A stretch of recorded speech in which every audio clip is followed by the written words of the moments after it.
Bien, nous voici donc à la deuxième partie de cette toute dernière séance avant les vacances d'hiver consacrée à l'examen de la devise républicaine. J'étais là parti dans un développement critique vis-à-vis de la proposition de remplacer dans la devise républicaine le mot de fraternité par un autre terme.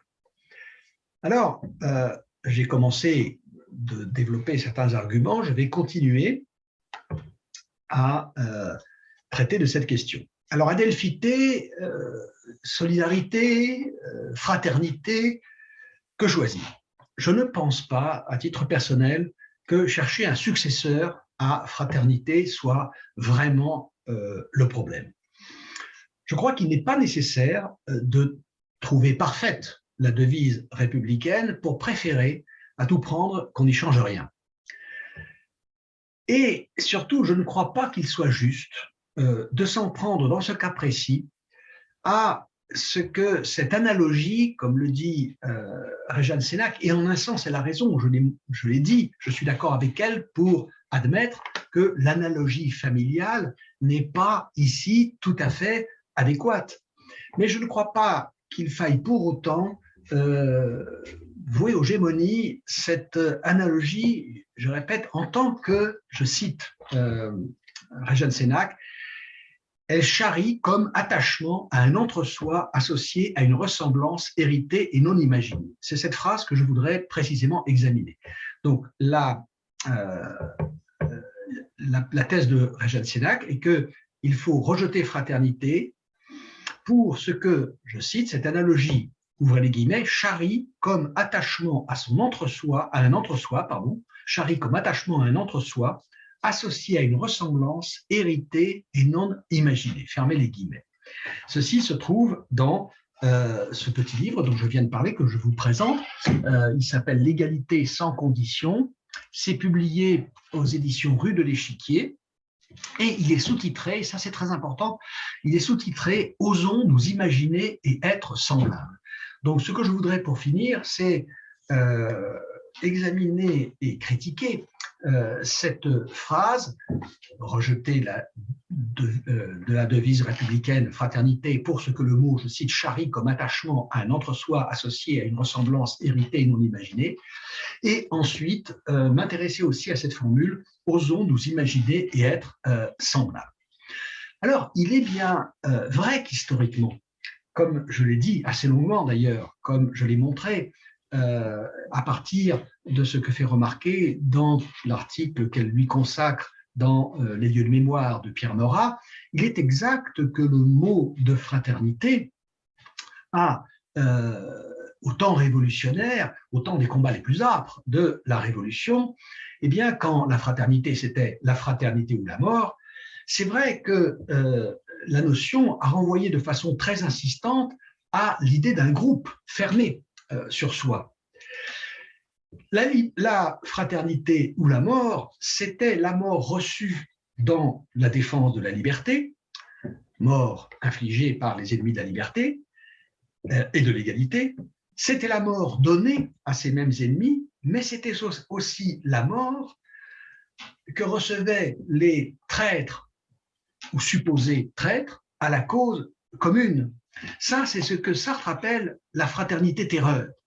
La fraternité-terreur, c'est la fraternité qu'impose à un groupe, ou plutôt que s'impose dans un groupe, par le serment fait en commun, les membres de ce groupe qui se jurent mutuellement de, selon l'expression traditionnelle, vaincre ou mourir, mourir de la main de l'ennemi, mourir éventuellement de la main de l'ennemi intérieur, enfin plutôt mourir du groupe, parce qu'on a de l'intérieur attaqué l'idéal autour duquel s'était forgé le serment de ce groupe. C'est le principe même, donc, de la terreur.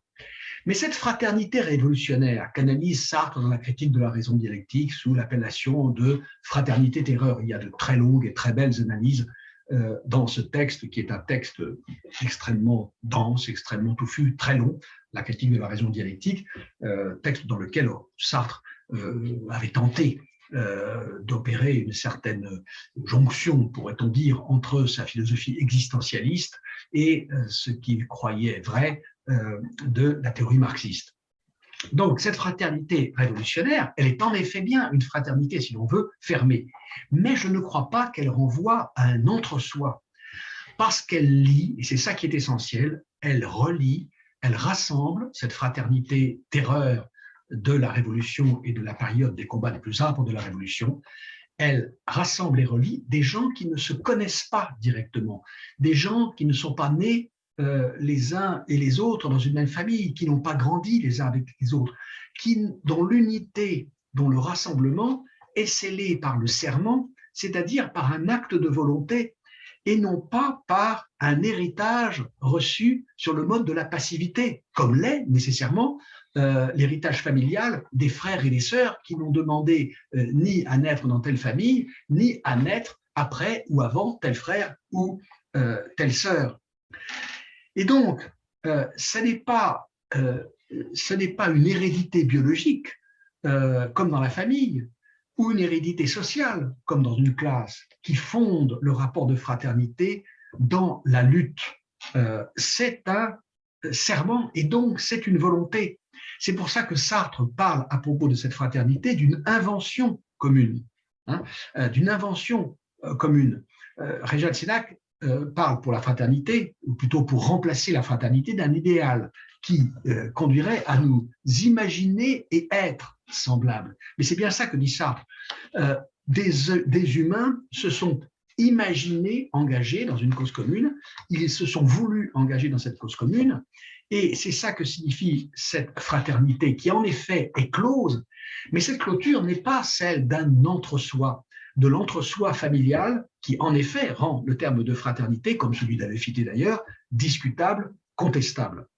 Et donc, la fraternité qu'évoque la devise de la République relève encore moins de l'entre-soi que n'en relevait la fraternité de combat, la fraternité terreur, dont parle Sartre en se référant à la terreur révolutionnaire.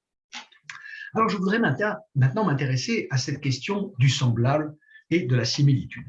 Il faut s'attarder un peu sur ces mots de semblable, de ressemblance. Alors, Rejan Sénac attend manifestement beaucoup de cette idée de semblable pour asseoir définitivement entre les humains des rapports véritablement égalitaires et, selon son souhait, solidaires.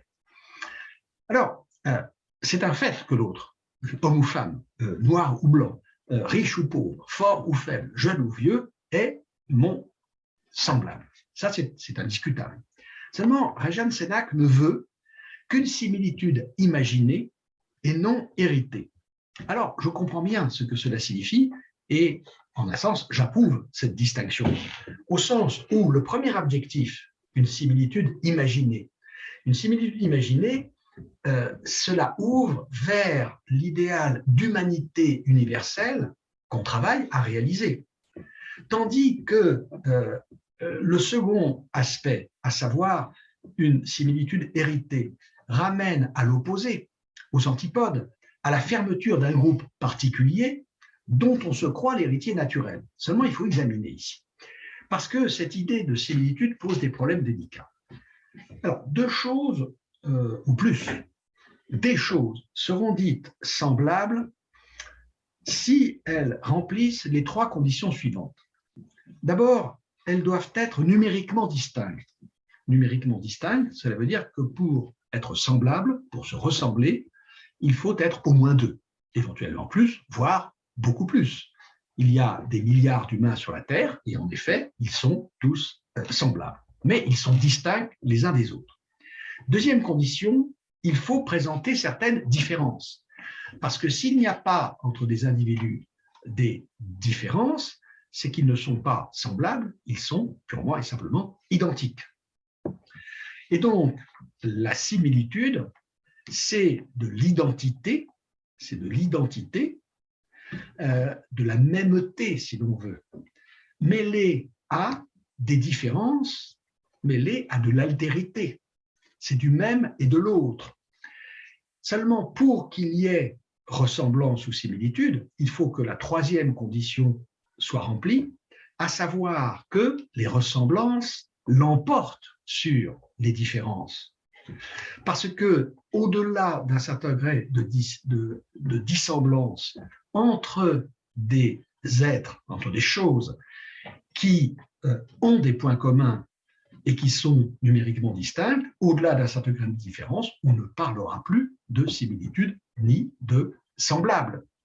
Un ver de terre n'est pas mon semblable, et pourtant, il y a entre un ver de terre et moi des similitudes, il y a des ressemblances organiques, par exemple, je vais y revenir. Régène Sénac veut une similitude imaginée non héritée. Alors c'est ça qu'il faut examiner. Je dirais que le fait que la notion de similitude soit une notion qui, en fait, exprime le mixte, le mélange d'identité et de différence, de mêmeté, on va dire, et d'altérité. Eh bien, cela en fait nécessairement une notion floue, comme on va voir. Tous les humains, tous mes semblables, comme on dit, entre guillemets, mes semblables, tous mes semblables présentent de fortes similitudes, par exemple de structure anatomique, de fonctionnement physiologique, ça c'est certain, non seulement entre eux, mais aussi avec bien d'autres animaux, bien d'autres mammifères. Il y a des similitudes tout à fait frappantes entre, par exemple, n'importe quel être humain et n'importe quel autre singe. Je dis autre singe, car au terme de la taxonomie, de la classification scientifique des espèces, l'homme est indiscutablement un singe, entre dans la catégorie des singes. Eh bien, il y a entre n'importe quel homme et n'importe quel autre singe, qu'il s'agisse des grands singes, ce que l'anglais appelle apes, ou des petits singes, monkeys, eh bien, il y a des similitudes tout à fait frappantes. Il faut même remonter en deçà, parce qu'il faut remonter jusqu'aux vertébrés non mammifères. Il y a des ressemblances, il y a des similitudes entre, par exemple, ma structure anatomique, la structure de mon squelette, et celle d'une baleine, celle d'une chauve-souris, celle d'un ornithorynque, qui sont des mammifères. Et on peut remonter encore en deçà, puisque certains métabolismes, certaines en particulier substances qui sont à l'œuvre dans les métabolismes fondamentaux des vivants, se rencontrent d'un bout à l'autre du monde vivant, du monde organique. Et donc, qu'est-ce que signifient ces similitudes? Elles signifient simplement la parenté évolutive de toutes les espèces. Elles signifient que, par exemple, les singes humains et les singes non humains descendent tous d'un ancêtre commun qui était un singe. C'est pour ça que d'ailleurs, même si les profs de SVT, sciences de la vie et de la terre, n'aiment pas beaucoup qu'on dise l'homme descend du singe, parce qu'évidemment l'homme ne descend d'aucun des singes actuels, il reste vrai que l'homme et les singes et tous les autres singes descendent d'un ancêtre commun qui était un singe. Mais tous les êtres vivants sur la Terre, c'est du moins l'hypothèse la plus probable et de très loin, descendent d'une unique origine, et c'est pour ça qu'ils sont tous apparentés, et c'est pour ça qu'ils présentent tous des similitudes. Ces similitudes relèvent d'une hérédité biologique qu'il faut distinguer de ce que cette hérédité rend possible, à savoir tous les héritages culturels. Et cette hérédité biologique commune, cette ressemblance, c'est précisément ce que le racisme a voulu nier. Ce racisme d'essence naturaliste qui a présidé à l'idéologie coloniale. Qu'est-ce qu'il a voulu faire? Il a voulu établir une rupture, une fracture entre certains membres de l'espèce humaine, en gros, pour le dire très vite, les Blancs, et d'autres membres, par exemple les Noirs, en niant la ressemblance, la similitude héritée de la nature, héritée biologiquement. Et donc, il ne faut pas trop, à mon avis, cracher sur ce que la fraternité humaine doit à cette hérédité biologique, cette hérédité qui a été reçue dans la pure passivité, parce que nous n'avons pas choisi de naître dans la branche de l'arbre évolutif où nous nous trouvons. Et donc, comme le dit Bergson, toujours dans Les deux sources de la morale et de la religion, en allant de, je cite, ouvrez les guillemets, en allant de la solidarité sociale à la fraternité humaine, nous rompons donc avec une certaine nature, mais non pas avec toute nature, fermez les guillemets. Il y a du naturel dans ce qui est au fondement de la fraternité humaine, et ce naturel, c'est la parenté biologique héritée passivement, héritée sans aucun projet, héritée sans aucune volonté, encore moins de serment. Mais pour s'en souvenir, pour se souvenir de ça, il faudrait, encore une fois, je le répète, que nos pensées égalitaristes aujourd'hui, que nos mouvements de lutte contre toutes les discriminations, et dont le combat est ô combien légitime, arrêtent de regarder toute référence à la nature et à la biologie comme une menace de justification, d'oppression ou d'exclusion. Nous n'avons donc pas, je pense, comme humains, à nous imaginer semblables, puisque nous le sommes. Nous sommes semblables, nous le sommes déjà. Et je ne pense pas donc que la similitude entre les êtres humains doive faire l'objet d'un projet d'être imaginé. Non, elle est un fait, elle est là, elle est acquise par notre nature biologique. Seulement, je crains qu'au point de vue éthique et au point de vue politique, cette idée de semblable ne nous conduise pas bien loin. Parce qu'un noir et un blanc, par exemple, je dis les choses, mais alors très grossièrement, bien entendu, un noir et un blanc sont semblables et pris ensemble, ils le sont tous les deux, ni plus ni moins l'un que l'autre, à un chimpanzé. Or, vous savez très bien comment la pensée raciste a pu jouer sur toutes ces similitudes pour placer les frontières exactement là où elle souhaitait les placer et pour établir des continuités là où elle voulait des continuités. C'est-à-dire que ces ressemblances ont permis de tracer à différents endroits toutes les frontières qu'on voulait, ont permis d'affirmer toutes les continuités qu'on voulait, au gré des présupposés idéologiques à partir desquels on posait ces frontières. C'est pour ça que la notion de similitude en tant que telle, la notion de semblable, ne me paraît pas pouvoir fonder une idée quelconque du lien qui doit s'établir entre les humains. Par ailleurs, ajoutons ceci, qu'il faut beaucoup d'aveuglement pour ne pas voir en quoi hommes et femmes, enfants et adultes, jeunes et vieux, malades et bien portants, sont aussi dissemblables. En un sens, ils sont dissemblables. Et d'une certaine façon même, il est tout à fait permis d'affirmer qu'il y a peut-être plus de ressemblance entre, je ne sais pas, par exemple, un chimpanzé dans la fleur de l'âge, en pleine forme, en bonne santé, et un humain dans la même situation, que entre cet humain en bonne santé et un humain qui est à la veille de la mort et qui, depuis des mois ou des années, est en situation de devoir respirer ou se nourrir artificiellement et ne possède plus aucune espèce de degré de conscience, par exemple. Toutes ces questions, bien sûr, elles débouchent sur des problématiques qu'on connaît bien, elles sont aussi au cœur, par exemple, des questions qui ont été récemment soulevées depuis maintenant quelques temps et à juste titre, relatives au spécisme et à l'antispécisme. Parce que tout le problème est de savoir où nous plaçons les différences et les ressemblances pertinentes. C'est ça qui est important. L'important n'est pas que nous soyons semblables entre nous, humains, évidemment nous le sommes, mais nous le sommes aussi aux singes, à tous les autres singes, et nous le sommes aussi aux autres mammifères, et nous le sommes même jusqu'à un certain degré à des êtres vivants qui sont extrêmement éloignés de nous. La question est de savoir où passe la frontière entre où est-ce qu'il y a des différences pertinentes et des différences non pertinentes. Où sont les ressemblances pertinentes et les ressemblances non pertinentes? Selon le point de vue auquel on se place, deux objets, par exemple, deux choses, peuvent être dites à la fois très semblables et très différentes.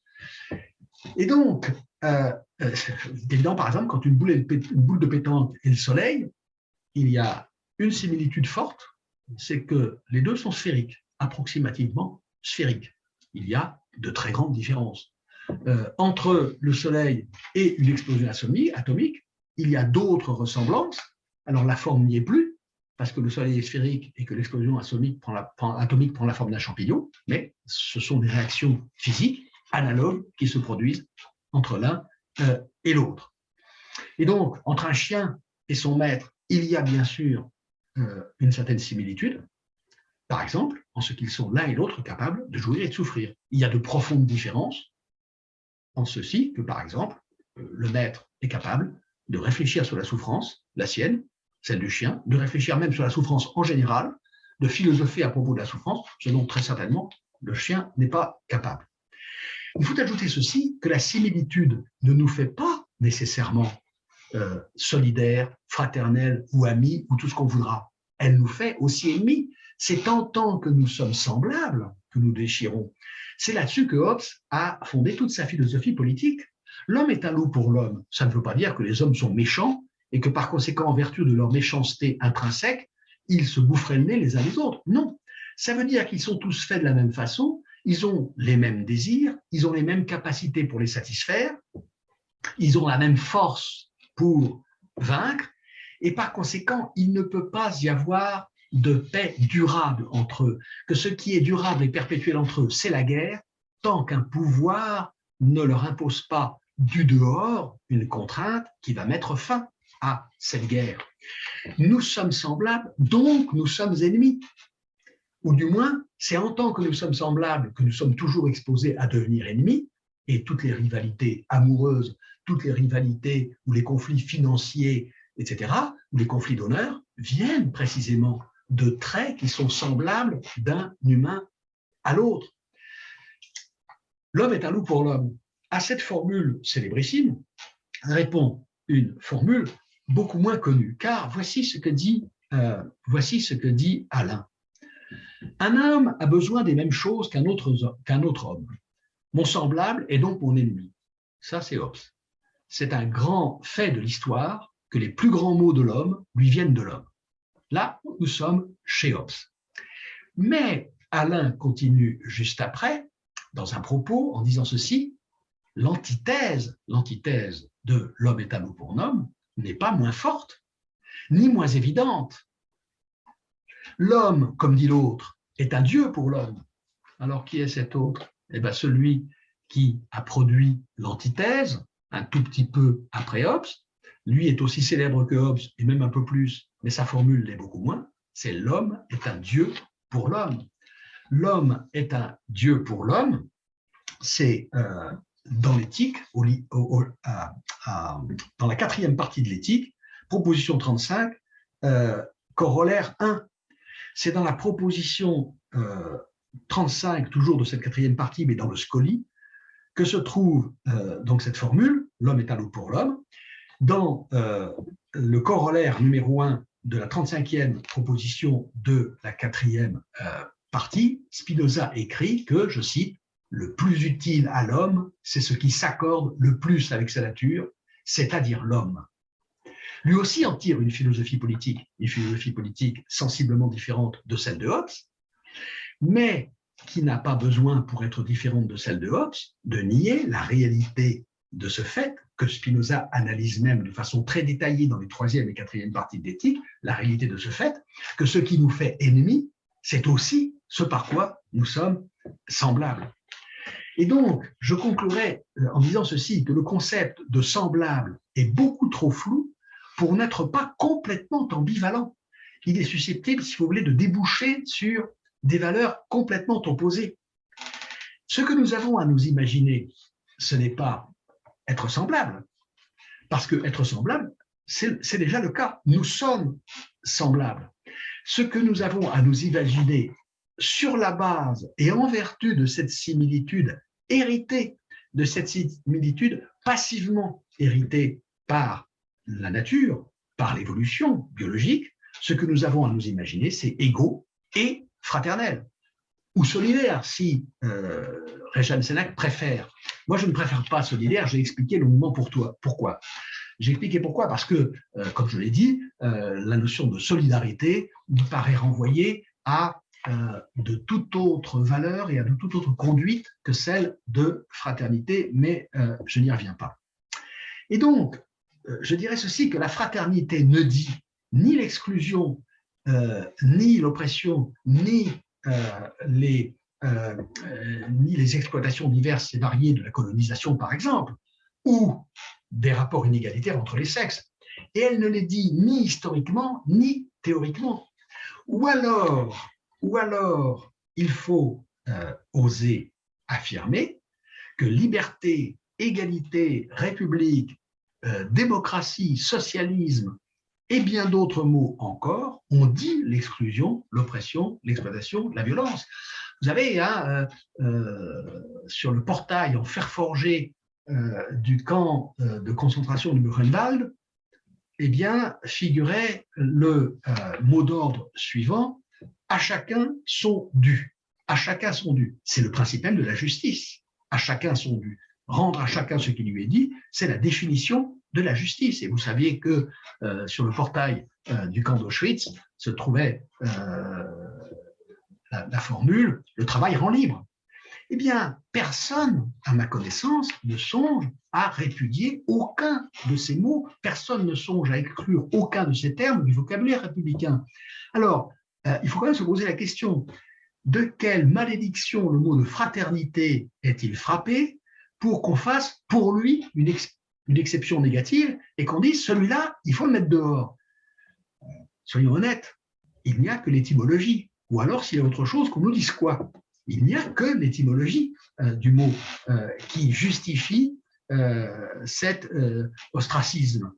Et donc, je trouve que s'il n'y a que l'étymologie pour justifier le renvoi du mot de fraternité, cela fait un motif de licenciement qui me paraît faible. Un motif qui pèse peu et même, je dirais, qui ne pèse rien du tout. Alors, il est évident, ça, Régine Sénac a raison quand elle affirme qu'il y a, je la cite, une dimension sexuée et genrée de nos mots. Ça, c'est vrai. Il y a une dimension sexuée et genrée de nos mots. Il est moins évident qu'il faille mettre immédiatement en opposition à l'adjectif sexué, dès qu'on l'a prononcé ou dès qu'on l'a écrit, cet autre adjectif sexiste. Ce qui est sexué n'est pas forcément sexiste. Or, c'est devenu un tic de la pensée, enfin d'une certaine pensée féministe aujourd'hui, de ne plus pouvoir parler de sexe, de sexuation ou de sexué sans ajouter que ces catégories sont nécessairement sexistes, ce que je crois tout à fait faux. Alors, l'étymologie confère évidemment au mot de fraternité une charge sexuée plus forte que le simple fait d'appartenir au genre féminin. Quoique c'est intéressant, on pourrait se demander, est-ce que finalement le fait que fraternité soit féminin, comme liberté, comme égalité, et comme, remarquez-le d'ailleurs, la quasi-totalité des noms des vertus. La presque totalité des noms donnés aux vertus sont des noms féminins. On pourrait se demander si ça ne contrebalance pas un peu le fait que l'étymologie du mot fraternité soit marquée au masculin. Alors, il est vrai donc qu'il y a une dimension sexuée et genrée de nos mots, et on ne peut pas exclure, évidemment, qu'entre par là, dans nos inconscients individuels et collectifs, des représentations, des convictions, des tournures d'esprit, et donc des conduites inégalitaires. Mais je doute quand même que l'étymologie soit pour beaucoup et intervienne pour un poids autre que négligeable dans ce que nous entendons dans un mot, dans ce que nous entendons, c'est-à-dire dans ce que nous comprenons, et pas seulement au sens intellectuel, dans ce que nous comprenons au sens où nous avons une certaine empathie avec les mots. Comme lorsque vous dites à quelqu'un « comme je te comprends », ou comme quand vous dites « ah oui, ça me parle ». Eh bien, les mots nous parlent. Les mots nous parlent, en effet, et le mot fraternité, comme beaucoup d'autres, nous parle. Mais je crois que dans ce qu'il nous dit, dans la façon dont le mot fraternité nous parle, je crois que vraiment, c'est se focaliser sur quelque chose qui pèse d'extrêmement peu de poids quand on se réfère à l'étymologie. Ce que nous dit aujourd'hui le mot de fraternité, ce que nous entendons dans le mot de fraternité, parce qu'il a été présent à une multitude d'époques, parce que ce mot résonne à l'époque de la Révolution française, parce qu'il résonne pendant le Front populaire, pendant la Résistance, pendant la guerre d'Espagne. Et qu'attention, il a quand même toujours résonné dans le même camp, ce mot de fraternité. Moi, je ne sache pas que dans les ligues fascistes de l'entre-deux-guerres, il ait été beaucoup question de fraternité. Je ne pense pas que les nazis se saluaient d'un salut et fraternité. Salut et fraternité, je serais très étonné qu'un spécialiste de la question nous dise qu'on l'entendait dans les rangs des franquistes pendant la guerre civile espagnole. Et ça, je crois que ça fait partie d'une histoire que nous avons tous, si nous avons été un tant soit peu instruits. C'est une histoire que nous avons tous dans la tête, qui est dans la culture. Nous baignons là-dedans. Et je crois que balancer ce mot par-dessus bord, eh bien, il me semble que ce serait une erreur. J'ajouterais quand même pour terminer et pour faire bon poids ceci, que par exemple, il faudrait à ce moment-là régler leur compte à un très grand nombre de mots dans lesquels se trouve une racine étymologique qui n'a plus rien à voir avec leur sens. Imaginez-vous aujourd'hui un psychiatre vous dire, ou un psychologue,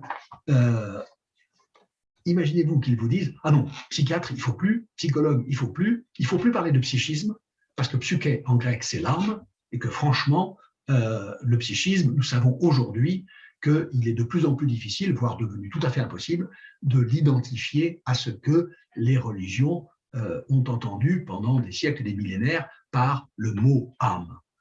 Qui est-ce qui se préoccupe du fait que les mots nazi et Noël ont la même étymologie, par exemple? Oui, le mot Noël et le mot nazi ont la même étymologie. Eh bien, qu'est-ce que ça peut nous faire? Oui, la même étymologie, parce que Noël, ça vient de nativité, naissance. Dans nazi, vous avez national, et ça vous ramène à l'idée de naissance. C'est une très vieille racine indo-européenne qui signifie l'engendrement. Voilà. La racine engendrement, vous la trouvez dans nature, dans national, dans général, dans génie, dans gendarme, dans nation et dans Noël. Bon, au fond, qu'est-ce que nous en avons à faire? Alors, voilà, je dirais que nous n'avons pas à nous occuper de l'étymologie, que c'est prendre les choses, à mon avis, par le mauvais bout, que de répudier le mot fraternité au nom d'une étymologie qui, en réalité, dans la perception que nous avons du terme, ne pèse rien au regard de ce que l'histoire, la culture, les traditions, même un certain folklore, nous a légué par rapport à ce mot. Le problème, c'est que pour que les gens continuent à entendre dans fraternité ce qui s'est dit pendant la Révolution, ce qui s'est dit pendant la Résistance, pendant le Front populaire, pendant la guerre civile espagnole, ce qui se dit encore d'ailleurs dans certains mouvements syndicalistes ou libertaires, où on se salue toujours d'un salut et fraternité, pour que les gens entendent ça, il faut qu'ils soient instruits. C'est-à-dire qu'il faut qu'ils sachent ce que furent la Révolution, le Front populaire, la Résistance et la guerre civile espagnole. Je crains que l'état actuel de l'instruction publique en France, qui ne porte même plus ce nom, qui s'appelle l'éducation nationale, je crains que l'état dans lequel se trouve notre école ne rende cette instruction de plus en plus difficile et n'en prive un nombre de plus en plus grand des élèves qui en sortent. Et donc, je dirais que, au fond, à réfléchir dans l'absolu, soit adelphité irait mieux, solidarité, non, je dis pourquoi. Gardons fraternité, il n'est pas nécessaire de juger parfaite la devise républicaine pour préférer qu'on la conserve telle qu'elle est. Là, je terminerai par là, en forme de conclusion. La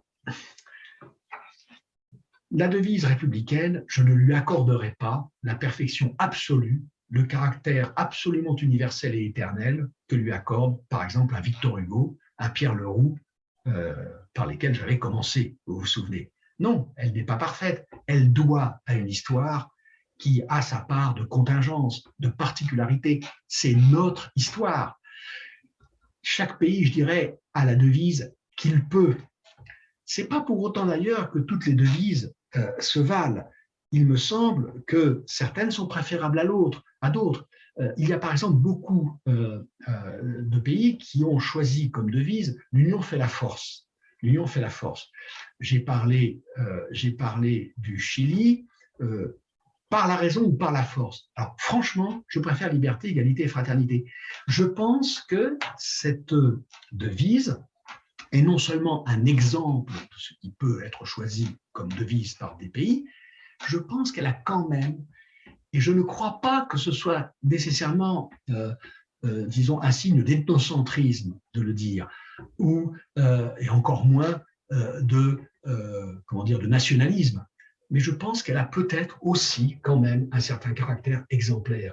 La place qu'a encore la France aujourd'hui à l'échelle mondiale dans la référence aux droits de l'homme qu'elle malmène, droits de l'homme pour lesquels elle est aujourd'hui jugée de façon assez sévère par certaines organisations internationales indépendantes chargées d'évaluer le degré de respect de ces droits. Alors, sans doute, en effet, la situation est chez nous, et elles le reconnaissent elles-mêmes, ces organisations, infiniment préférables à ce qu'elle est dans une multitude d'autres pays. Je dirais qu'elle n'est pas tout à fait aussi reluisante qu'on pouvait souhaiter au regard de la conscience que nous avons, nous, d'incarner les droits de l'homme. Moi, je ne pense pas que liberté, égalité, fraternité incarnent ni les droits de l'homme, ni la vertu, ni la rationalité en soi. Je dis que cette devise possède certains mérites et que pour les mérites qu'elle possède, il est peut-être préférable de regarder à deux fois avant d'y toucher. Alors, elle n'est sûrement pas de caractère éternel, les nations non plus ne sont pas éternelles. Et franchement, par exemple, l'entité France n'est pas quelque chose dont l'éternité me préoccupe outre mesure. Alors j'aime la France, ça c'est sûr. Je défends les principes républicains, j'essaye. Je crois que ces principes ont une valeur et qu'ils ont une valeur universelle aussi, ça je le pense. Mais, et je pense que ce n'est pas faire preuve de nationalisme que de l'affirmer, mais tout ce qui existe mérite de périr. La France périra. Ça ne fait aucun doute. Je préfère qu'elle ne périsse pas tout de suite et je préfère qu'elle ne périsse pas d'une certaine façon. Mais ce qui m'importe plus que la perpétuation de la France comme entité, ce qui m'importe plus, c'est la perpétuation des principes ou des valeurs qu'elle est encore supposée, aux yeux de beaucoup, et beaucoup en dehors de la France elle-même, représenter ou incarner. Ça m'importe et je suis prêt en effet à mener certains combats pour cela. Donc, j'en ai terminé. Je pourrais bien sûr aller encore beaucoup plus loin. Je pourrais approfondir davantage. J'ai déjà été beaucoup trop long. Donc, nous nous arrêtons là.